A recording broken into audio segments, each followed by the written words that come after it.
Hi everybody, Brian from Steeda.com here today to show you how we installed this S&B Cold Air Intake on our 19 F-150.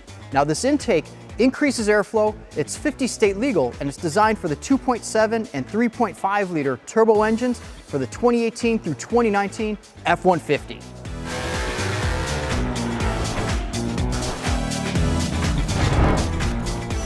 Now we're big fans of S&B components, and this air intake is no exception.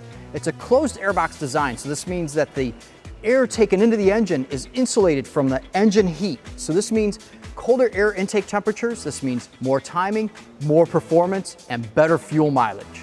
Installation's really straightforward. It should only take you about 1 hour. It can be done in your garage or even on your driveway, and only requires typical household tools.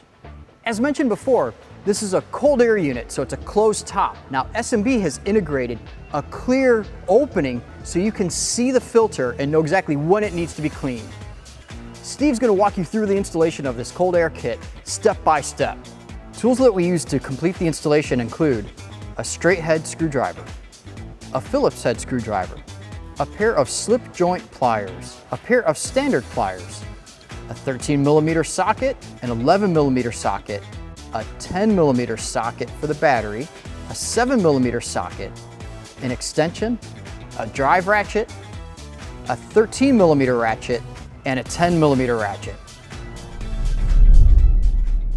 Always when you're working on a car, it's best to take the negative battery terminal off, just so there's no problems, no accidents.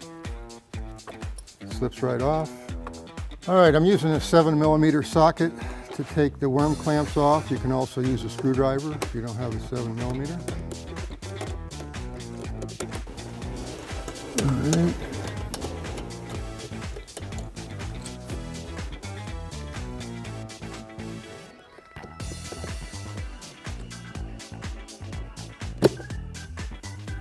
Okay, there's a snap here. Just pull up.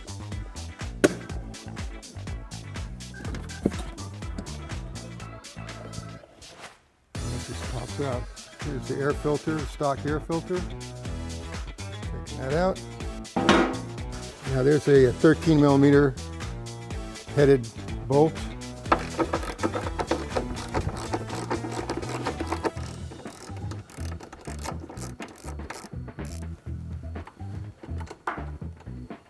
You're going to reuse this bolt, so keep track of it. Okay, now we're going to take these pins off. You just stick a screwdriver in between and pop it out.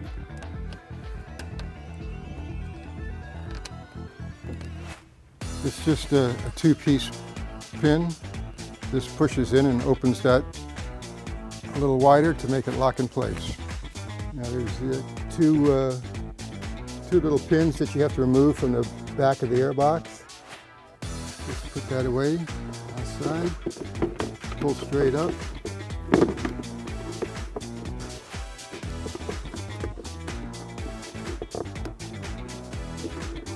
And then there's a valve we gotta take out. Okay, we're just gonna pull out the whole box. Now this rubber grommet and this bushing is going to be reused. You gotta remove this metal piece. It's just pushed in, and the rubber bushing, it goes just like that. And then the box comes out, just like that. Now I'm gonna finish removing the air tube. All right, I'm gonna attempt to get this worm clamp on the back. They have it hidden. It's a little difficult to get to.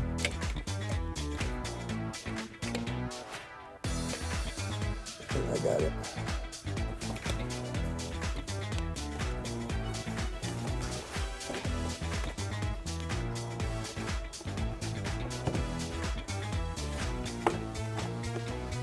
Okay, now we have to move the air sensor. All right, you just push in the little tab and pull out the electrical connector. All right, you got to rotate it counterclockwise. And then just pull it out. That's the sensor. This gets reused, of course. All right, now we're just gonna assemble some pieces on the new air box. This is a rubber gasketing material. Make sure you put the little tab down. It just slips right on.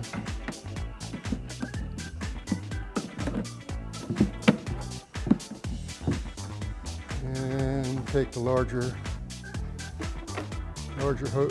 worm clamp.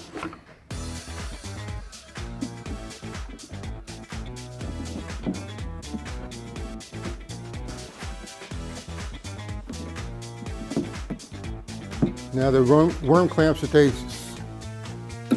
they give you in the kit uses a 8mm socket, 5/16, 8mm, or a straight screwdriver. Okay, here's where we're going to reinstall the grommet. Let's see if I can move this over here. Here's see the hole? Okay, you put the rubber grommet in, and then you push this through from the inside. All right, now we're going to install this. It just slips on. And it's held in place by these little clips. So one goes in from the outside, one goes in from the inside, and they just join together and clip together. There we go.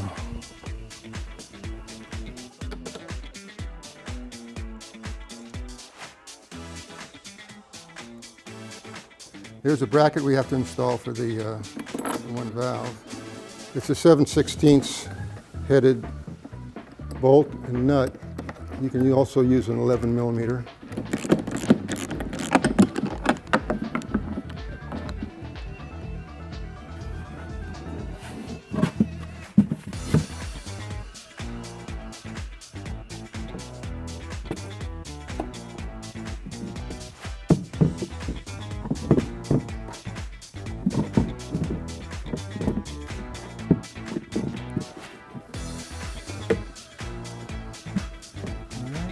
Now we're going to reinstall the bolt that we took out from the other box.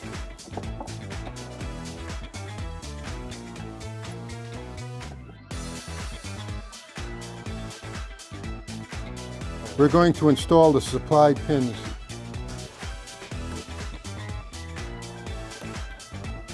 You just stick it in and push it down.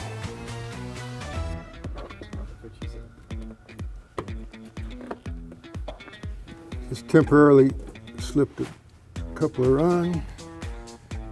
Same with this side. All right.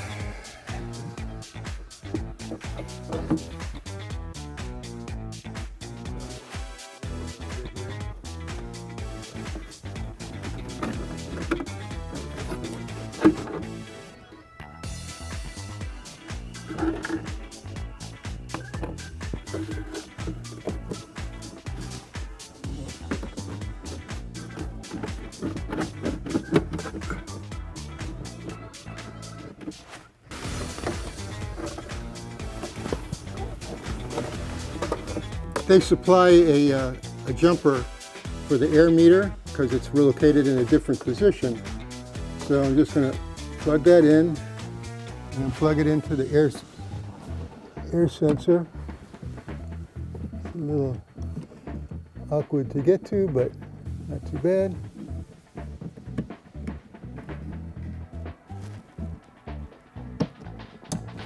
All right, that's clipped in. Now I'm just going to tighten the hose clamps. I'm going to be using an 8mm socket. You can use a 5/16 again or a straight screwdriver.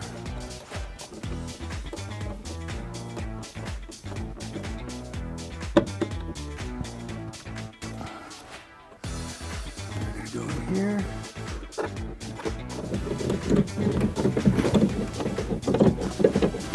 I like to align everything so it looks, instead of having a worm clamp here and a worm clamp there, it just looks a little neater, a little more professional.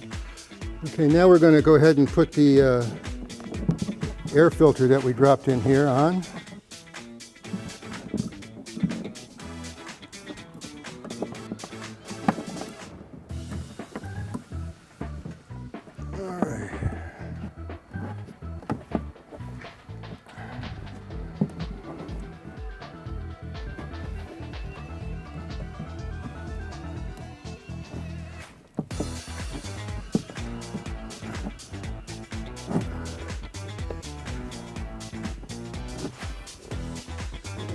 right. Now we'll tighten it up.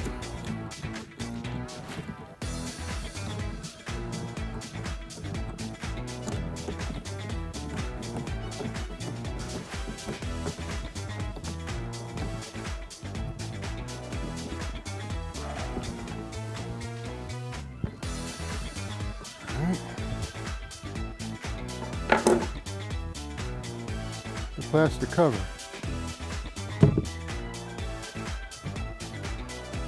Okay, they supply a little rubber O-ring and the screw to go in there.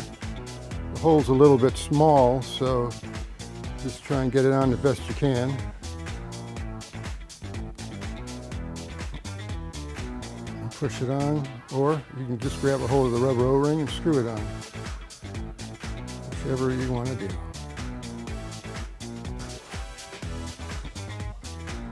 Stick it in the hole.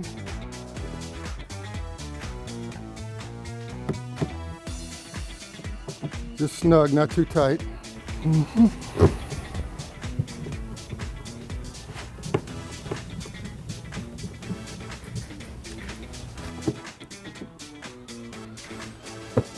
Double check all our connections. I'm going to go ahead and reassemble the negative cable on the battery.